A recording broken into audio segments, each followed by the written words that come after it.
All right. Hello everyone. Thank you for joining. Today I will be talking on some editor features I've been working on as an intern in the editors team. So myself, I am Pixie, and I was supervised by. We're going to get to see them later. Hopefully the feature works, because if some of these features work, then we should be able to get who my supervisors are. And we're going to go through a brief introduction. The first feature, which is syntax documentation right in our editors. We're going to look at how some PPX expansion, the functionality, and then a brief demonstration of both functionalities. So until recently, the default hover behavior for those who use visual editors like mine, VS Code, each time you hover on something, you get type information. And sometimes we don't always want to see type information. Sometimes we want to see other kind of information. So sometimes maybe we're just looking for some documentation. And if we're hovering over some specific instances like a PPX attribute, sometimes we don't want to see the type. We just want to see the PPX code. So currently, the hover behavior, it's very general. It just displays type enclosing for every hover request. And the big picture of what we're trying to achieve here is to make hover context aware, so that it gives a different kind of result based on what we are currently hovering on. So the first theorem of the day is we shouldn't see type information on every hover. So find the documentation.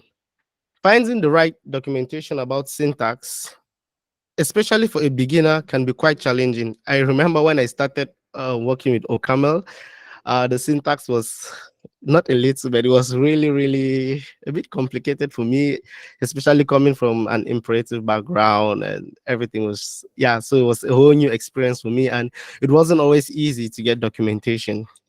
For instance, let's say you're working on the code base, maybe you're new to a code base and you're trying to find your way around, and maybe you're a beginner and you're trying to understand, and you see a type declared as this, so type T equal to two dots.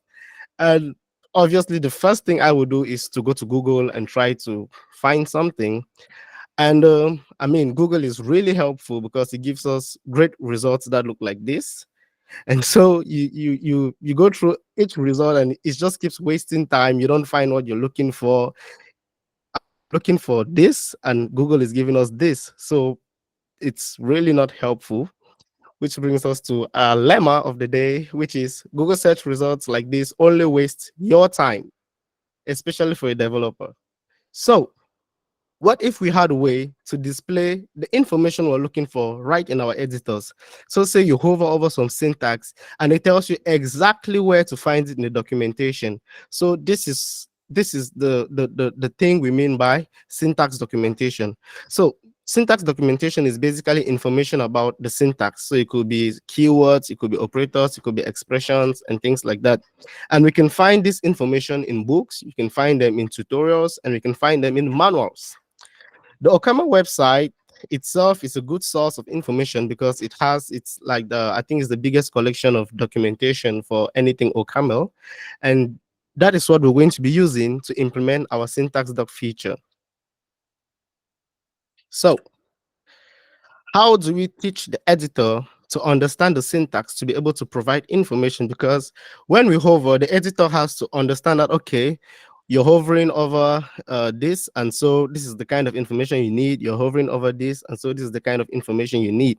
And so we use the type tree. So you may be wondering, why exactly are we using the type tree? Because Merlin is the engine that does this kind of stuff, and Merlin is well integrated with the type tree. So we have a lot of tools in Merlin that already work with the type tree, and so it was the natural choice to use for this kind of thing. So the type tree itself is an abstract syntax tree that contains typing information for each node. And so when we're compiling our program, we have the type tree that has type information attributed to each node in the abstract syntax tree. And so, for instance, looking at the type we were earlier looking at, type T equal to two dots, if we inspect its type tree, we're going to have something that looks like this. So we have a structure item, a type declaration, and a type kind. So what Merlin helps us to do is Merlin takes this structure and compresses it into something which looks much more easier to work with. It gives us a list. So Merlin is able to take the type tree and provide us with a list of the main nodes. So we have a type kind, a type declaration, a structure item, and a structure. And with this list, we are able now to pattern match. Basically, we can pattern match on different lists to get the different kind of information that we need. And so whenever we know that, whenever we're dealing with a type declaration and it is an open kind, we already know that this is an extensible variant type. And so we can just return some information. So we say it's an extensible variant type, we give a short description, and then we give the exact URL to where we can find that in the documentation or on the ocaml.org website. And so this is how the syntax doc works. So we take the type tree of whatever the user compiled, we break it down into this different list of whatever the nodes are, and then we pattern match on this, and then we return documentation based on where the user is hovering. And so they, yes, triggering at the right location. So Merlin's capabilities, we don't want to have information displaying for another kind of node. And so we should not hover over a type declaration and then we're getting information about value binding. And so this is another thing that Merlin helps us with. Merlin is able to get us the cursor location. And because we know the position of the cursor, we're able to check if this position matches with the location of the exact node tree we're looking for. And if there's a match, we can then return the documentation. And so it doesn't just trigger wherever you put it, it actually has to match before it returns the correct thing. And yeah, so considering that same type, if you are now a beginner and you activated this feature in your editor, you should have information that looks like this. It gives you the name of what we would like to call that syntax. It gives you a short description, and then it gives you a URL to the documentation, and you can just click on it and you go and you read more about it. So we can build this as a command in Merlin and integrate it into different editors like Emacs, Vim, and VS Code. So I'm sure beginners are like, yeah, great feature. And maybe more experienced programmers are like, oh shit, this is too much information, because I mean, having types display sometimes can be a minus point, and then having a lot of that verbose information too is it may be like a negative experience for some people. And so this feature is actually optional, and you can activate it in your preferences on VS Code or turn it off with Vim or whichever editor you use. And so it's optional. You can enable or disable it if you use ocaml-lsp, and you don't have to see syntax documentation on each time you're working. You can just use it whenever you want to use it. So that is the first feature. And the second feature is all about PPXs. I mean, PPXs are like a miracle in OCaml, and I'm really excited about this one. So first of all, to go into PPXs, let's look at what preprocessors are. And basically, a preprocessor is a program that during when we're compiling our program, the preprocessor, it runs and alters some parts of the program before the actual compilation begins. So before we compile our program, the preprocessor goes and does what it's supposed to do, and then the compilation continues. And so a PPX is a special kind of preprocessor that works on the parse tree and not the source code itself. So a PPX works on the parse tree. And we have different kinds of PPXs, which we're going to look at here.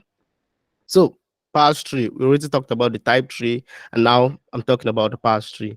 So the parse tree is another kind of abstract syntax tree, which is the result of the parsing phase, while the type tree is a result of the typing phase. So we have your source code, it goes into the parse tree, it's passed into a parse tree, and then the parse tree is typed into the type tree. So yeah, so there are two phases. We have the parsing phase and the typing phase. So let's look at our type tree again. This is the structure of the type tree. If we were to look at the same structure of the parse tree for this type, we're going to have it look like this. It looks very similar, but they are very much different. Even though it looks like they're the same thing, but they are very different. So this is what the parse tree actually looks like. And the reason why we are using the parse tree, yeah, why can we know this with the type tree? The reason why we are using the parse tree is because after typing, information about certain PPX attributes is lost, especially for extension nodes. So when we have the parse tree, which is like the original thing and has a lot of things from the actual source code. And when we take that into the type tree, some information is lost. And when we are working, if we are trying to get the expanded PPX and we want it to really work well, we need to be able to have the original information from the actual source code to then check some things, and then we can now go into the processed one and find the results. But with the type tree, some of that information is already lost, and so this is why we cannot use the type tree for this, and we're going to be working with the parse tree.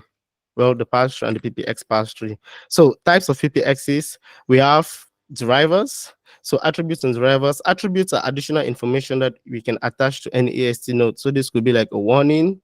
It could be like a deprecation for slides. And I mean, we should all use slip show and not slides programs. And drivers, exactly what are drivers? So drivers are a special kind of PPX attribute that begin with the word driving. So when you use the two ampersands in driving, we know that is a PPX driver. And then you add whatever driver you want. It could be your JSON, it could be compare, it could be any of the PPX drivers, but we attach them to structures or signature items, and then it's able to generate us some code. But the good thing with drivers is that it doesn't undo the original code. So it only adds to the parse tree. It doesn't remove anything from the parse tree. So this is what drivers are. And drivers, we have 8 kinds of drivers, or drivers that work with 8 different kinds of nodes. We have type declarations, type extensions, exceptions, and module type declarations. And we can write drivers that work in interfaces or in implementation. So that's in the structure or in the signature. So for our functionality to work, we actually have to make it compatible with all these different kinds of drivers. Now, extension nodes. Extension nodes, on the other hand, are PPXs that will rewrite the parse tree. So when you use a driver, the driver adds to the parse tree. An extension node is going to change the parse tree. It's going to remove something and replace it with something else. So this is the exact reason why we could not use the type tree, because since an extension node is going to take out whatever it is in the parse tree and replace it with something else, we're not able to know if there was even a PPX there to begin with.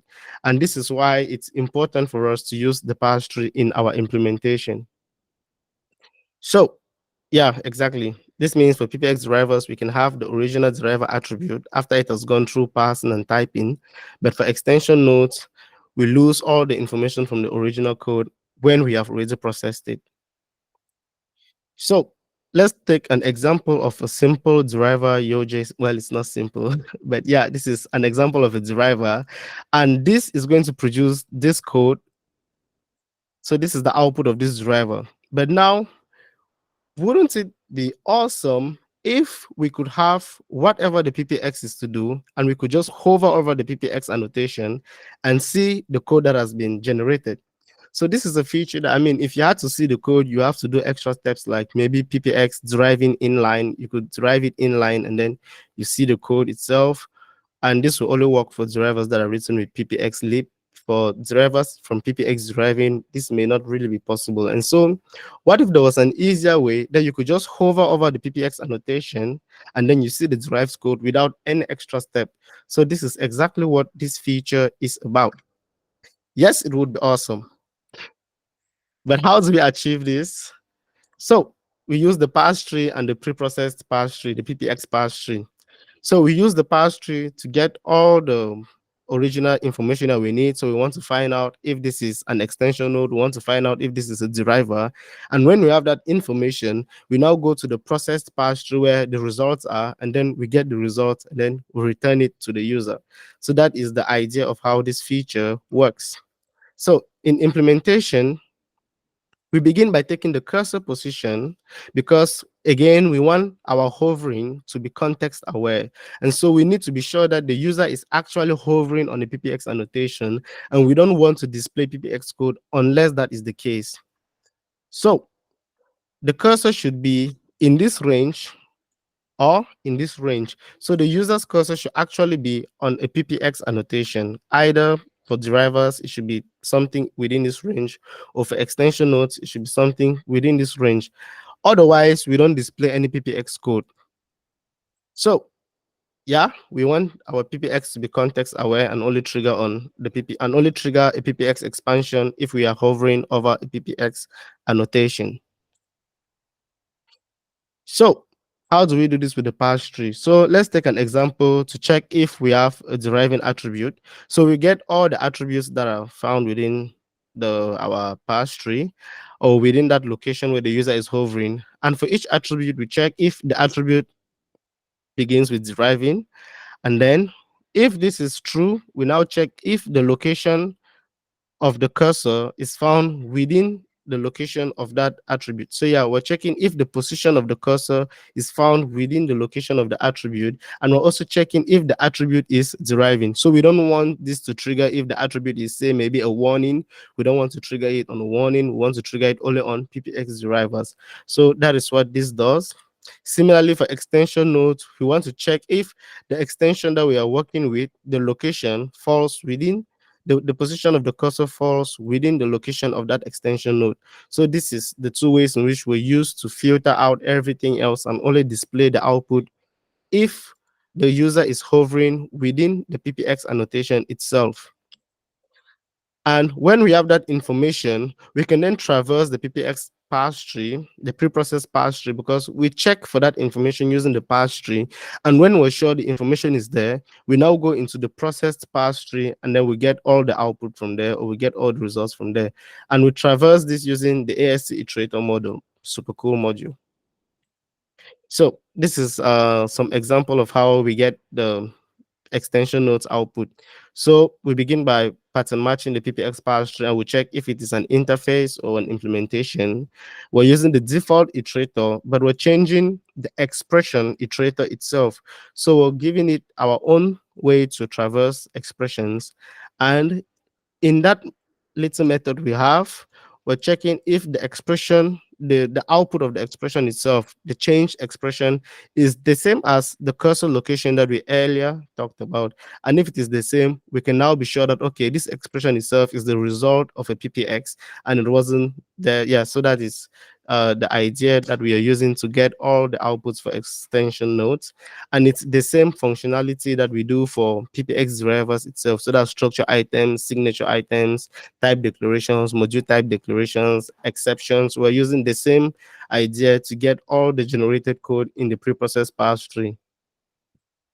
So I think it's time to go and test if this actually works. And so we're going to go and find out who my supervisors are by hovering over a little PPXI root to display my supervisors' names. So demonstration time. So I have my VS Code here. I hope it is visible for everyone.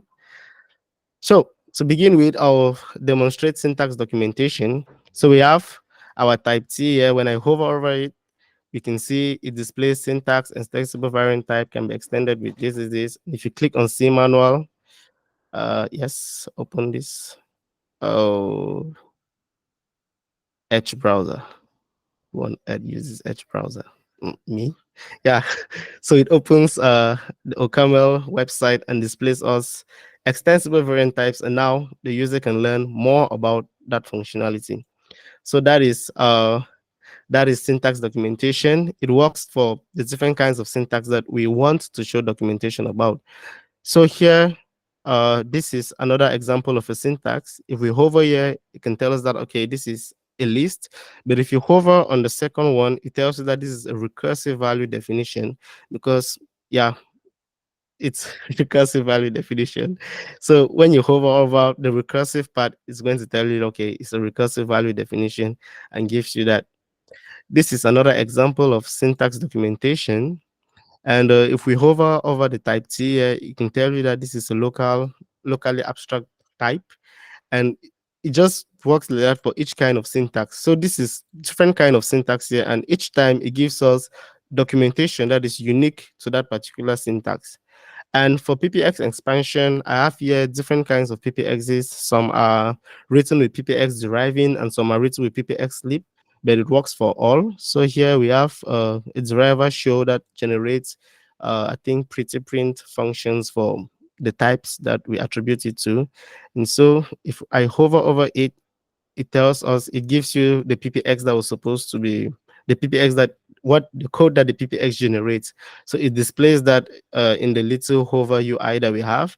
If I hover over the type itself, it displays syntax documentation. So it doesn't display the PPX stuff. It displays type information and syntax stuff. But we can go and turn that off in our settings. We can turn it off and it doesn't display all that documentation again. So deriving compare, it gives us its own what the PPX is supposed to do. And it also works if you join different PPX drivers into one annotation. So it gives you the generated code for all of them. We have a driver enum, the same thing, the same output. Drivers for iteration, maps, and folds, the same thing. And now to review the supervisors. Yay! So I was supervised by Ulysses and Sonia. And I also have an extension note that displays their names. So we have Ulysses and Sonia, who are my supervisors for both projects. And the last theorem of the day, well, this PPX feature rocks. Yes, it does. And the editors team is the best. Peace. Thank you for your attention. Presented by myself, Pixie, supervised by Ulysses and Sonia. And I want to thank Paul Elliott for creating this amazing presentation tool called Sleep Show. So thank you everyone for following up, and I'll be happy to take any questions if we have any.